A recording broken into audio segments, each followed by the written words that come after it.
Hello बच्चों, good morning. आज हम हमारे जो फिजिक्स की बुक है कक्षा 12th की, उसका एक बहुत ही इम्पोर्टेंट अध्याय है, अध्याय 13, जिस पर अध्ययन हम कर रहे हैं।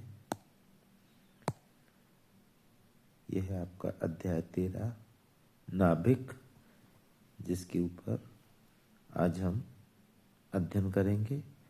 और आप देखेंगे कि माध्यमिक शिक्षा मंडल मध्य प्रदेश एमपी बोर्ड की कक्षा 12वीं की भौतिकी परीक्षा के लिए अध्याय 13 जो है, जिसका नाम है नाभिक न्यूक्लियाई, एक अत्यंत महत्वपूर्ण अध्याय है। इस अध्याय से वस्तुनिष्ठ भी आते हैं, एमसीक्यूज भी आते हैं, लघुत्तरीय प्रश्न और दीर्घोत्तरीय प्रश्न पूछे जाते हैं। यहाँ इस अध्याय के सबसे महत्वपूर्ण प्रश्न और उनके उत्तर दिए गए हैं। तो बच्चों, ये जो मैंने कुछ छांटे हैं प्रश्न, ये बहुत ही इम्पोर्टेंट हैं और इससे ही लगभग प्रश्न आते हैं। आप लोग ध्यान से इसको तैयार कर लीजिएगा। अब इसमें देखिए आप, ये अति लघु और लघुत्तरीय प्रश्न हैं। ये 1 या 2 नंबर के जो प्रश्न आते हैं, इसमें से अधिकांशतः पूछे जाते हैं। जैसे प्रश्न पहला है, समस्थानिक या संभारिक या समन्यूट्रॉनिक को परिभाषित कीजिए। इसमें आप देखेंगे समस्थानिक किसको कहते हैं, इनको आइसोटोप्स भी कहते हैं। आइसोटोप्स या समस्थानिक देखिए किसको बोलते हैं, एक ही तत्व के वे परमाणु जिनके परमाणु क्रमांक समान होते हैं लेकिन द्रव्यमान संख्या भिन्न होती है। अब इसमें उदाहरण दिया हुआ है, जैसे 1H1, ये तो दिया हुआ है 1H1, इसको प्रोटियम कहते हैं। 1H2 ये भी समस्थानिक है, ड्यूटेरियम कहते हैं। और 1H3 जिसको हम ट्राइटियम कहते हैं, ये आपस में ये तीनों क्या हैं, समस्थानिक हैं। अच्छा, नाम से ही स्पष्ट है कि समस्थानिक इनको क्यों कहते हैं। इनको समस्थानिक इसलिए कहा जाता है क्योंकि आवर्त सारणी में इनका स्थान जो है निश्चित रहता है, क्योंकि इनका परमाणु क्रमांक एक जैसा होता है। तो इसकी परिभाषा आप नाम से ही याद रख सकते हैं कि समस्थानिक इनको क्यों कहते हैं, क्योंकि सब आवर्त सारणी परमाणु क्रमांक के हिसाब से बनी हुई है और परमाणु क्रमांक तीनों के समान है, प्रोटियम का, ड्यूटेरियम का और ट्राइटियम का। तो एक ही स्थान पर इनको रखा जाता है, इसलिए इनको समस्थानिक कहते हैं।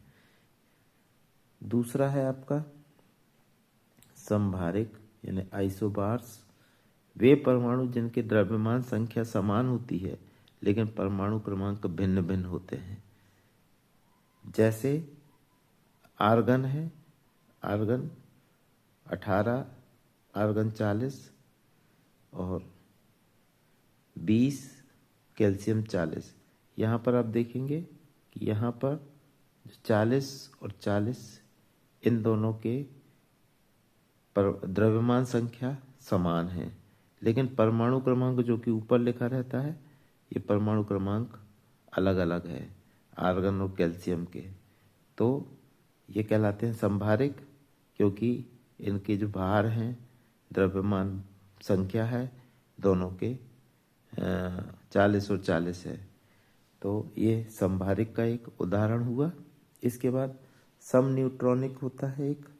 समन्यूट्रॉनिक किसे होता है, वे नाभिक जिनमें न्यूट्रॉनों की संख्या समान होती है। जैसे कार्बन 14 है, नाइट्रोजन 15 है और ऑक्सीजन 16 है। ऑक्सीजन 16 है।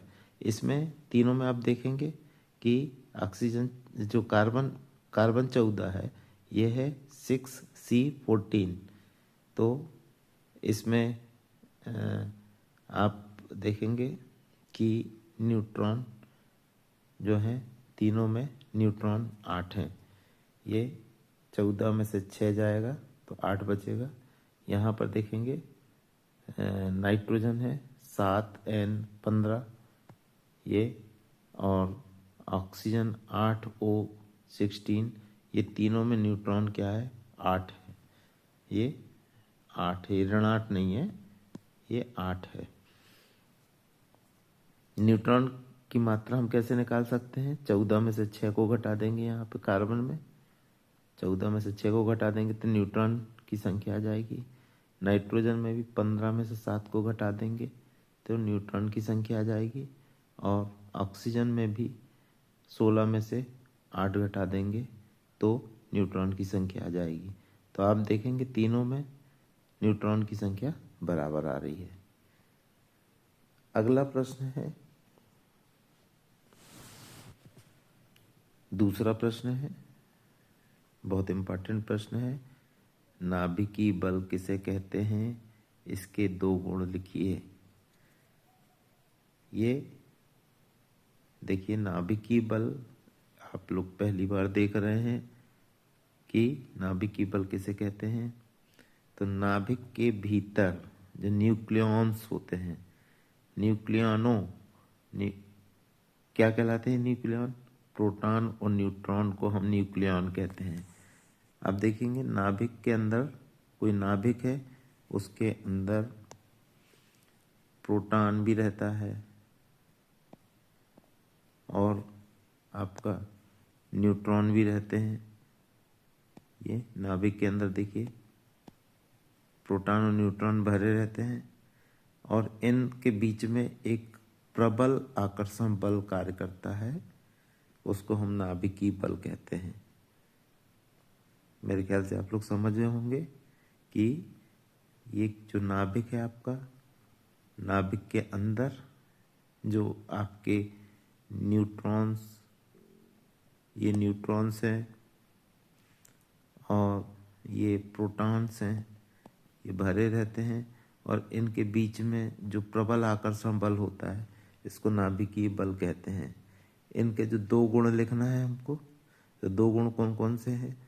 एक गुण है, यह प्रकृति का सबसे प्रबल बल होता है, प्रकृति का सबसे प्रबल बल होता है। और दूसरा, यह लघु परास का बल होता है। लघु परास का बल होता है मतलब कि बहुत ही कम दूरी में कार्य करता है ये, यानी लगभग 10⁻15 मीटर की जो रेंज होती है उसमें कार्य करता है। तो 2 है गुण, इनको याद रखना है कि नाभिकीय बल जो होता है सबसे प्रबल बल होता है। यानी जितने भी प्रकार के बल हम देखते हैं, चुंबकीय बल हो, विद्युत बल हो, या जितने भी प्रकार के बल हम देखते हैं, उनमें सबसे ज़्यादा प्रबल बल क्या होता है? ये होता है नाभिकीय बल। और नाभिकीय बल कहाँ तक कार्य करता है? ये बहुत कम दूरी तक ही कार्य करता है, लगभग 10⁻15 मीटर की रेंज में ही कार्य करता है। यदि रेंज इससे ज़्यादा हो जाएगी तो वो कार्य करना बंद कर देता है। इसलिए नाभिकीय बल जो है किस किस के बीच में कार्य करता है? प्रोटॉन और न्यूट्रॉन के बीच में, या न्यूट्रॉन और न्यूट्रॉन के बीच में, या प्रोटॉन और प्रोटॉन के बीच में। देखिए तीन कणों के बीच में कार्य करता है। प्रोटॉन, एक मिनट,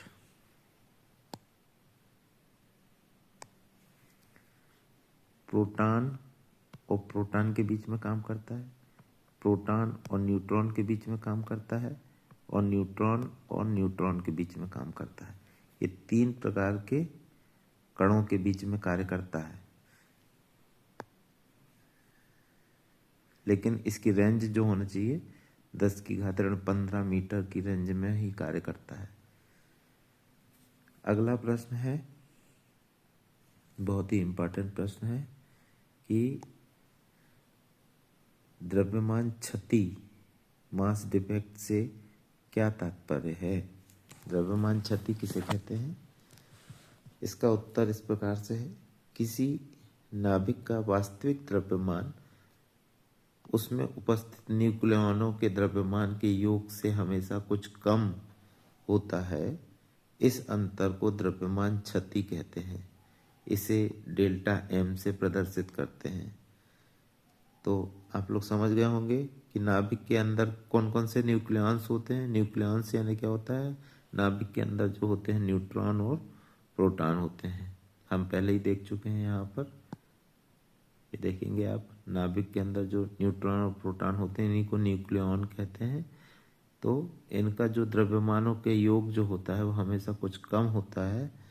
इस अंतर को ही द्रव्यमान क्षति कहते हैं। इसे डेल्टा एम से प्रदर्शित करते हैं।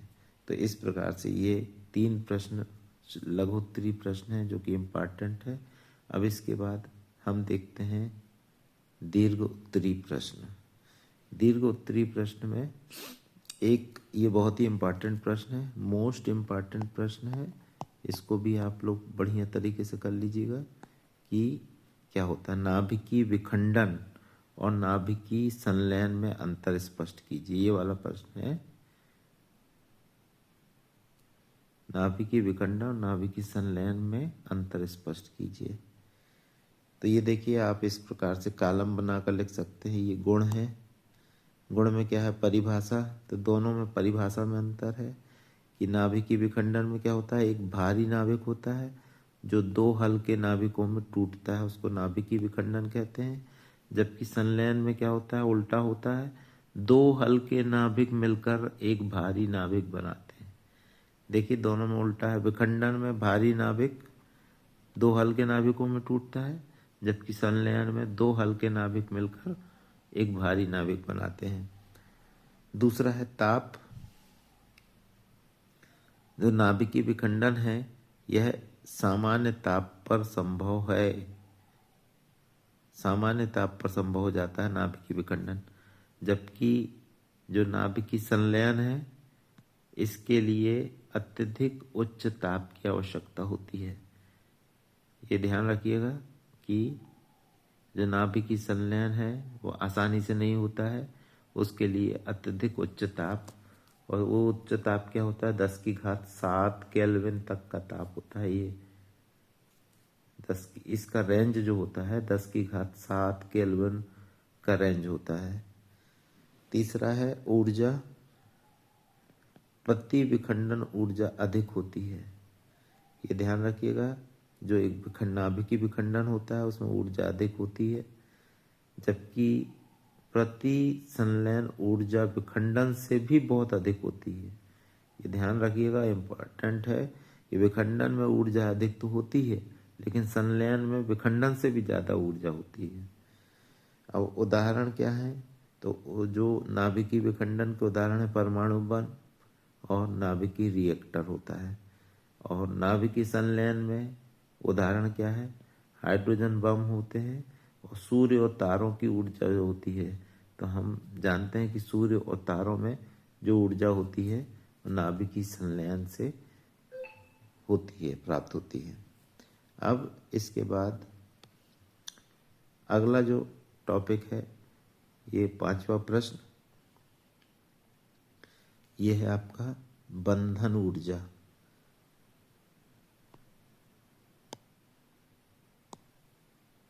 अगला प्रश्न है बंधन ऊर्जा या बाइंडिंग एनर्जी क्या है, प्रति न्यूक्लियॉन बंधन ऊर्जा का महत्व समझाइए। तो उत्तर इसका है, किसी नाभिक को उसके अवयवी न्यूक्लियॉनों में अलग अलग करने के लिए आवश्यक न्यूनतम ऊर्जा को बंधन ऊर्जा कहते हैं। न्यूक्लियॉन्स क्या होते हैं, मैं फिर बताना चाहता हूँ आपको। न्यूक्लियॉन्स होते हैं प्रोटॉन और न्यूट्रॉन। ये दोनों को न्यूक्लियॉन्स कहते हैं क्योंकि ये नाभिक के अंदर पाए जाते हैं। प्रोटॉन और न्यूट्रॉन ये नाभिक के अंदर होते हैं। ये नाभिक है,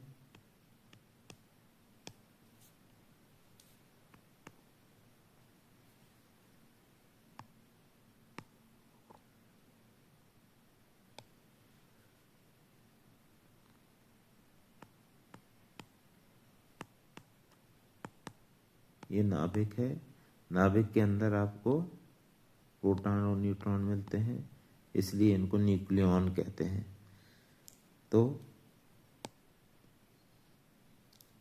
इन न्यूक्लियॉन को अलग अलग करने के लिए आवश्यक न्यूनतम ऊर्जा को बंधन ऊर्जा कहते हैं। महत्व क्या है इसका? इसका है जिस नाभिक की प्रति न्यूक्लियॉन बंधन ऊर्जा जितनी अधिक होगी वह नाभिक उतना ही अधिक स्थायी होगा, स्टेबल होगा। अब अगला प्रश्न है, नाभिकीय रिएक्टर के प्रमुख भागों का वर्णन कीजिए। तो इसके मुख्य भाग निम्नलिखित हैं। ईंधन है, ईंधन में यूरेनियम 235, ये इसको इस प्रकार से भी लिखते हैं, इसका उपयोग होता है।